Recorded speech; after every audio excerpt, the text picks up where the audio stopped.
இப்போ இங்க 2026 சட்டமன்ற தேர்தலில் களத்துல இருக்கிறாங்களோ அவங்கள மட்டும் தான் எதிர்ப்போம். இப்போ புதுசா ஒருத்தர் கிளம்பிட்டாரு, நான் களத்துல இருக்கவன்ட்ட மட்டும் தான் மோதுவேன். நீங்க எங்க இருக்கீங்க? நான் பனையூர்ல மாடி வீட்டுல மொட்டை மாடி நின்றுட்டு இருக்கிறேன். களத்தை பத்தி யாரு பேசுறது இல்லையா? தன்னை பார்க்க வந்து 41 பேர் செத்து விழுந்தான். களத்தை விட்டு ஓடி போன ஓடுகாடி செத்தவன் பிணத்தை கட்டி பிடிச்சு அழுது, நீ கண்ணீர் வச்சிருந்தா நீ தலைவன், நீ மனுஷன், விட்டுட்டு ஓடி போயிட்ட. உன்னை பார்க்க வந்த வீடு போய் சேரல, அவன் பிணவரைக்கு போயிட்டான், நீ வீட்டுக்கு ஓடிட்ட. 24 நாள் வீட்டை விட்டு எழும்பல.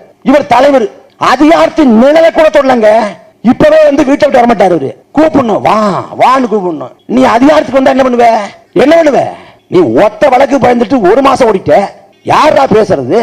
28 வயசுல என் மீது குண்ட சட்டத்தை பாய்ச்சினா 2 மாத காலம் உள்ள இருந்தேன். அதே போல நாம் தமிழர் கட்சியை சேர்ந்த அண்ணன் சாட்டை துறைமுகன் மீது ஓராண்டு காலம் சிறை காலம், அண்ணன் சீமான் மீது 2 முறை தேசிய பாதுகாப்பு சட்டம், இதுவரைக்கும் 200க்கும் மேற்பட்ட வழக்குகள்.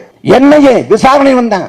வெள்ள வந்து பேசணும், வெள்ள வந்து என்னைய கட்டுப்பாட்டில் வச்சுக்கூடிய மத்திய உள்துறை அமைச்சகத்தை அமித்ஷாவை கண்டிச்சு வாசல பேச மாட்டாங்க. ஒத்த வழக்கு, கொலை வழக்கு இல்ல, கொலை முயற்சி வழக்கு இல்ல, ஒத்த வழக்கு கட்சியின் பொதுச்செயலாளர் மறைஞ்சிட்டான். வழக்கு வந்து தமிழ்நாடு கட்டுப்பாட்டில் இல்ல, சிபிஐ விசாரிக்கணும்னு. அப்புறம் வந்து இந்த ஆம மண்டை ஓட்டிலும் தலையை நீட்டும்ல, அது புஷியா வந்து வருது. அது ஒரு கட்சி. என்ன திரும்ப அந்த கட்சி தலைவர் பேசுவாரு? மஞ்சள், மங்களகரமான மஞ்சள் விளையிற பூமி தான் இந்த ஈரோடு பூமி.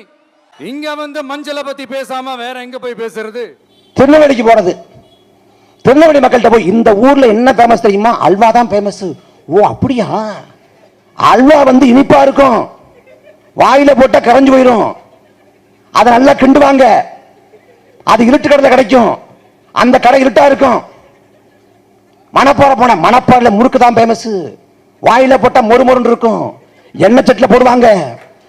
ஏண்டா இந்த வடிவேல் நகைச்சு வரும்ல, நாங்க வந்து அனல் அடிக்கிற காலத்துல அவள் தும்போம், இதெல்லாம் அவன் அந்த சீசன்ல அவன் சாப்பிடதானே பாருல.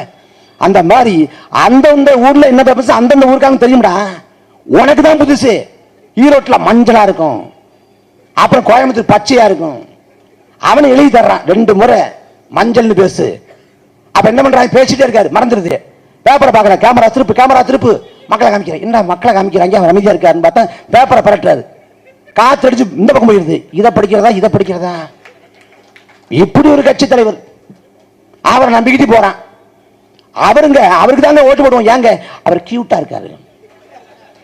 இதெல்லாம் ஒரு காரணமாடா. அழகனுக்கு ஓட்டு போடணும்னா ஆணழகம் போட்டுல எவன் நிக்கிறானோ, அன்றாடம் நிக்கிறானோ அவனை கூப்பிட்டு அவனுக்கு ஓட்டு போட்டு விடு. நல்லா டான்ஸ் ஆடணும், லாரன்ஸுக்கு போட்டு விடு. என்ன கருமந்திரம்டா? களத்தில் முழுமையாக நின்று கொண்டிருப்பது நாம் தமிழர் கட்சி.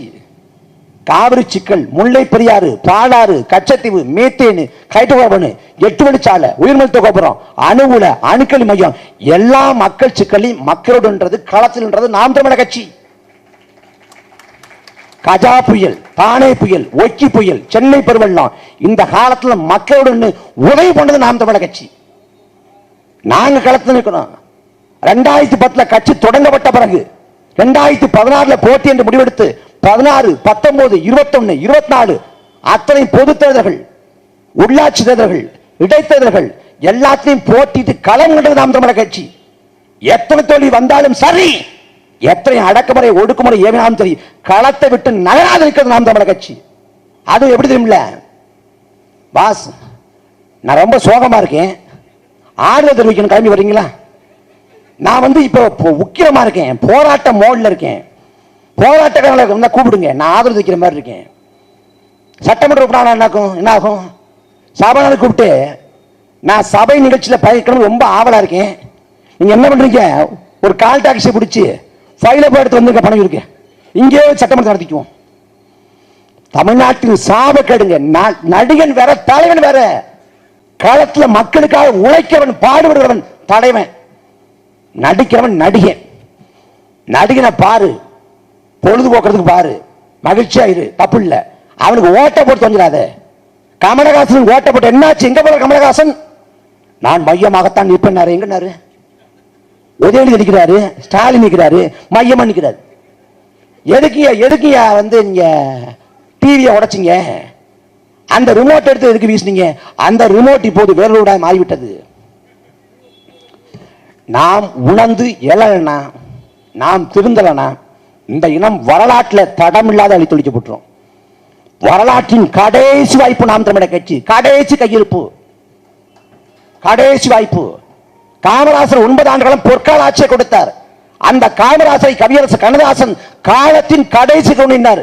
காலம் ஒரு முறை கடைசியாக கருணை விட்டு. அதே போல வரலாற்றின் கடைசி வாய்ப்பு நாம் தமிழர் கட்சி. இந்த பல்லாவரம் சட்டமன்ற தொகுதியிலே பெருமதிப்புக்குரிய அண்ணன் மருத்துவர் கார்த்திகேயன் அவர்கள் போட்டி போடுறாங்க. இந்த மண் மீது, மக்கள் மீது பற்று கொண்டவர்.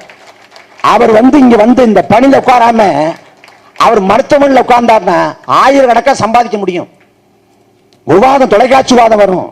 நான் கூப்பிடுவேன் அண்ணனுக்கு, அண்ணன் விவாதம் இருக்கு அப்படின்னு கூப்பிடுறப்ப நான் பொருங்க அப்பாயின்மெண்ட் இருக்கான்னு பார்த்து சொல்றேன் பாரு. வெளிநாட்டுல வருவாங்க அவர்கிட்ட அப்பாயின்மெண்ட் வாங்குறதுக்கு. அவ்வளவு புகழ்பெற்ற மருத்துவர், நிபுணர். ஆனா அதை விட்டு இந்த களத்தில் இருக்கிறார்னா இந்த மண் மீது, மக்கள் மீது கொண்ட பாசம். அவர் நினைச்சார்னா ஒரு சுகபோக வாழ்க்கையை வாழ முடியும். எல்லாரையும் விட இந்த துன்பத்திடம் இல்லாத, வறுமை இல்லாத, ஏழ்மை இல்லாத ஒரு சுகபோக வாழ்க்கையை வாழ முடியும். எல்லாவித வசதியும் வாய்ப்பும் இருக்கிறது. இருந்த போதிலும் இந்த மண்ணுக்காக, மக்களுக்காக தன்னை அர்ப்பணித்துக் கொண்டிருக்கிற அறிவார்ந்த மகன் அண்ணன் கார்த்திகேயன் அவர்கள். அண்ணன் கார்த்திகேயன் அவர்கள் பல்லாவரம் சட்டமன்ற தொகுதியிலே போட்டி போடுறாங்க. அவருக்கு விவசாய சின்னத்தை உங்கள் வாக்களை தாருங்கள். இந்த மண்ணும் மக்களும் பயன்பெற விவசாய சின்னத்திலே அண்ணன் கார்த்திகேயனை ஆதரியுங்கள். உங்க நண்பர்கள்ட்ட, உறவினர்கள்ட்ட எல்லாத்தையும் சொல்லுங்க. ஊடகம் நல்ல செய்தியை கொண்டு போய் சேர்க்காது. அவன் நாளாளிகளை பத்தி தான் பேசுவான். நல்ல செய்திகளை கொண்டு போய் சேர்க்கறதுக்கு நீங்க ஊடகமாக பயன்படுங்கள். நீங்கள், நான் நாம் தமிழர் கட்சிக்கு வாக்கு செலுத்த போறேன், விவசாய சின்னத்தை வாக்கு செலுத்த போறேன், மருத்துவர் கார்த்திகேயனுக்கு வாக்கு செலுத்த போறேன் பரப்புரை செய்யுங்க. உறுதியாக வெல்வோம். நாம் கொண்டிருக்கிற நோக்கம் புனிதமானது என்றால், தமிழ் தாய் நம்மை ஆதரிக்கிறாள், நம்மளை ஆசிர்வதிக்கிறாள் என்றால், மாறுகளின் கனவு நம்மை வழிநடத்துகிறது என்றால், நாம் ஏற்றுகிற தலைவன் அப்பெடுக்கற்ற தலைவன் கொண்டிருக்கிற நோக்கத்திலே நாம் பற்றுக்கொண்டு நிற்கிறது என்பது உண்மை என்றால் நாம் உறுதியாக வெல்வோம்.